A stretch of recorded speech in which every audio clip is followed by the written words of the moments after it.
এখানে অনেক কনফিউজ মানুষের ওই ওই ড্রাইভিং লাইসেন্স না থাকলে 5,000 টাকা মামলা খাইবে। ধরাইলাম না, কাগজ অনেক কিছুই না, হেলমেটও নাই, মানে সব ক্লিয়ার। 5,000 টাকার মামলা, আবার হেলমেটের লাগে 1,000, 6,000 টাকা যদি লিগেলি। আমরা ওই যে ছেলেটাকে আটকেছে সার্জন, দেখছেন কাগজপত্র দেখতেছে, ছেলেটার হচ্ছে লাইসেন্সও নাই, আর হচ্ছে ওর হেলমেটও পরা ছিল না। ওর হেলমেট পরা ছাড়া গুলশান 2 আইসা পড়ছে চত্বরে, পুলিশ আটকাইছে। পুলিশ আমাদের বলতেছে যে ওর লাইসেন্সও নাই, হেলমেটও নাই।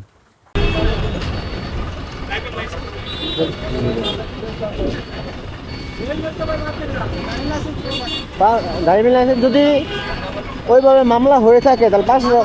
আমরা এখানে অনেক কনফিউজ মানুষের ওই ওই ড্রাইভিং লাইসেন্স না থাকলে 5,000 টাকা মামলা খাইবে। ধরাইলাম না, কাগজ অনেক কিছুই না, হেলমেটও নাই, মানে সব ক্লিয়ার। 5,000 টাকার মামলা, আবার হেলমেটের লাগে 1,000, 6,000 টাকা যদি লিগেলি।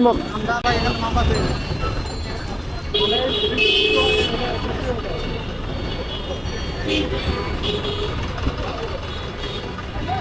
বুঝি না ওরা এত সাহস কোথা থেকে পায়। ওর লাইসেন্স নাই এক কথা, ঠিক আছে, ও হেলমেট ছাড়া চলে পড়ছে গুলশান 2-এ। ওরা এত সাহস কোথা থেকে পায়?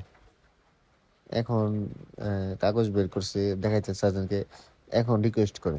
তো এতক্ষণ মাথায় ছিল না। হ্যাঁ, একদম।